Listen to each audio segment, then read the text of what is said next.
Well, I switched out these injectors, but I didn't do any video of it, which I guess I don't know how much any of this matters.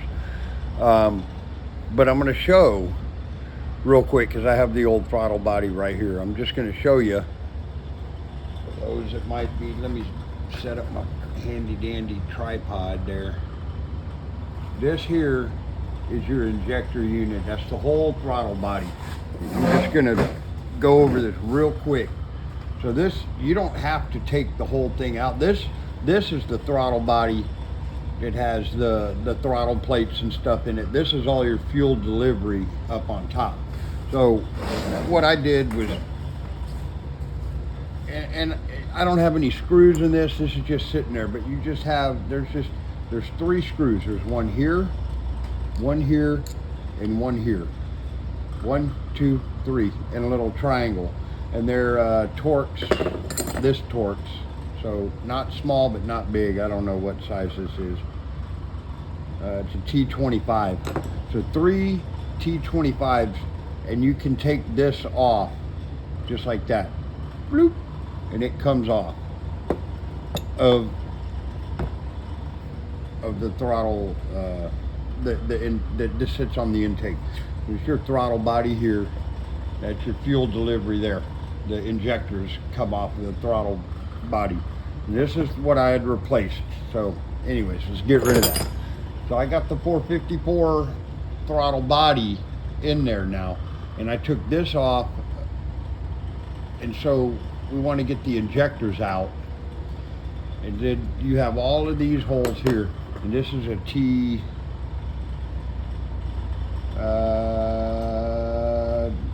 and my eyes, boy, I'm not wearing my glasses. I think it's a T15.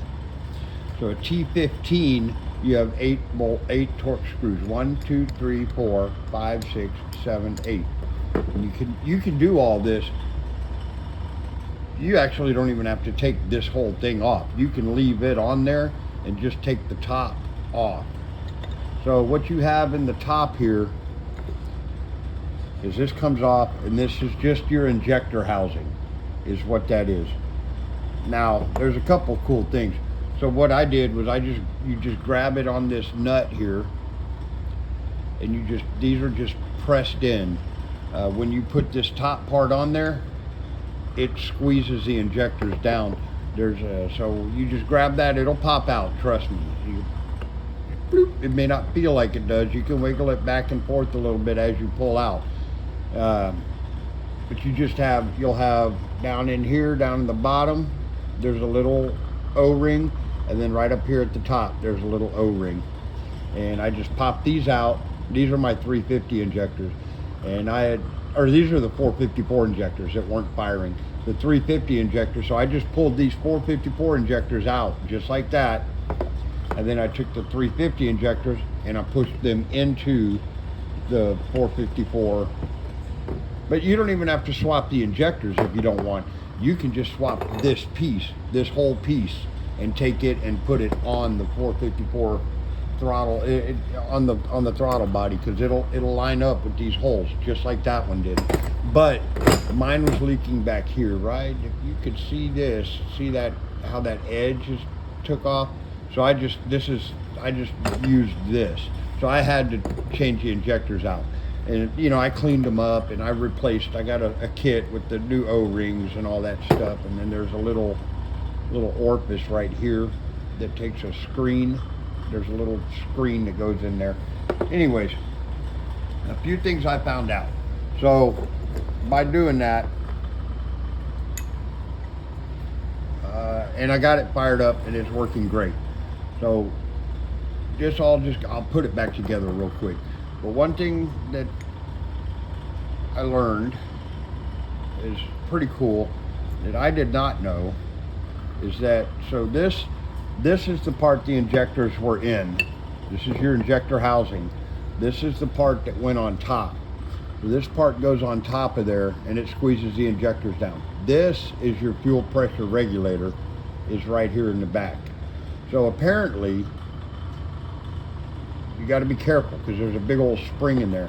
But a lot of times on these throttle bodies, you're running 9 to 13 psi is the operable range. It'll probably run below 9, but you're going to be bogging out and all that nonsense. And everybody wants a little more fuel pressure. So this is your fuel pressure regulator. It has the same little T15. There's 1, 2, 3, 4. Now be careful when you're taking this off because this spring is inside there and it will spring up like a madman. And this is your little diaphragm here. So that's the diaphragm. The fuel comes in here, and then this spring is inside there and it presses down, and the tension on this spring against this is what gives you your pressure. The greater the tension, more pressure. And apparently this one is kind of froze up, but you can somewhat adjust this. There's a little tab here. If this tab is all the way up here to the top, then that's at its lowest setting, but you can adjust it a bit down like that. This one's all froze up, but that nipple in there will swivel. This bolt, this is a bolt, this is a threaded bolt, and this will swivel. This here will swivel on that, and they have them. You can drill this out. That's just a weld. If you take a drill bit that is this size right here, is this size, you can drill that gold looking shit out of there. That's just a weld to keep this bolt in there. You can take that out and get a bolt with that same threading that's longer and sticks out the top here a little bit, or not, you really don't want it to stick out the top, but if you could get a flush one and then cut a slotted head in there, then you can turn it with a flathead screwdriver, and then you can turn that and it will adjust this. But you get it all the way down to there. I actually went and cut this tab off so that I could adjust it down a little more, and that's what I did on mine because I was getting about 9 psi. Anyways, I'll show you. So another thing you can do is if you don't want to jack with that, you can turn this. You can turn this in here and get this down to the bottom. Another thing you can do, a lot of the old timers they would put a quarter on this plate, or you could put a washer there and then put this back together, and you need 3 hands to do it. But you can push this back down like so, and then hold it down and put your screws in, and this right here will give you a little bit more. It'll bump you up probably 2 psi. Like that. So anyways, you just put this back together. Be careful, don't tear the diaphragm. Put those screws back in like that, and then replace this gasket, replace this gasket, and then you got a big O-ring up top, a small O-ring down inside, and a little orifice that goes in there, and you can get that set up for. And you got to make sure this little nipple, there's a little nipple right there, you can see it. That makes you put the injector in. You look, there's a little cradle on this front side, and on this one over here, it's on the back side. So that nipple goes down inside that cradle. I don't know if you can see it in there. This nipple goes in that cradle, and that once it's pressed in, then you can't turn the injector. That way you know that it's going in the right way, and it also orients this little hole to the proper position, which is on this side, because you need it to be on this side, because that's how the fuel gets inside here, inside your injector. Anyways, you push those back like that.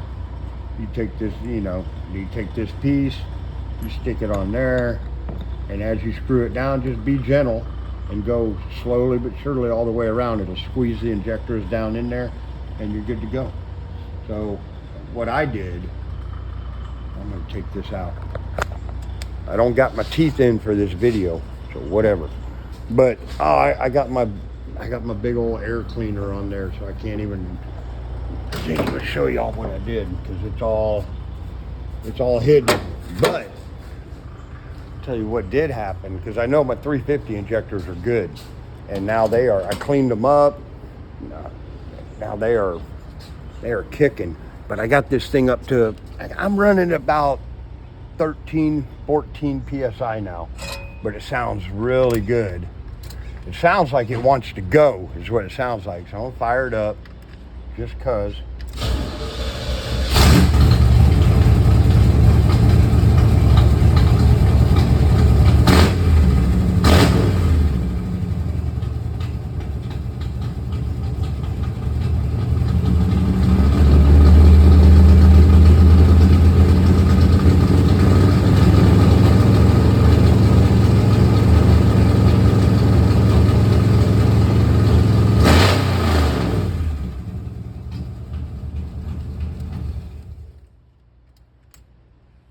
I could really probably dial the pressure down a little bit for the application I got going now. But I know after we get the Vortec heads and that big old dual plane intake on there, it's gonna, and with the new cam, 14, 15 won't be enough. Probably gonna be running 17, 18 PSI there. I know some guys, they tweak these things out like crazy and they got to run 22 PSI. Anyways, that's it. I don't know what else to tell you. It sounds good. It sounds like it might be, smells like it might be running rich. I don't know. I got to get it out and drive it around, which I'm very excited to do because I haven't done that yet. But she's coming along slowly but surely. One day maybe I'll do the, but not today. Not today. Anyways, that's all I got for you.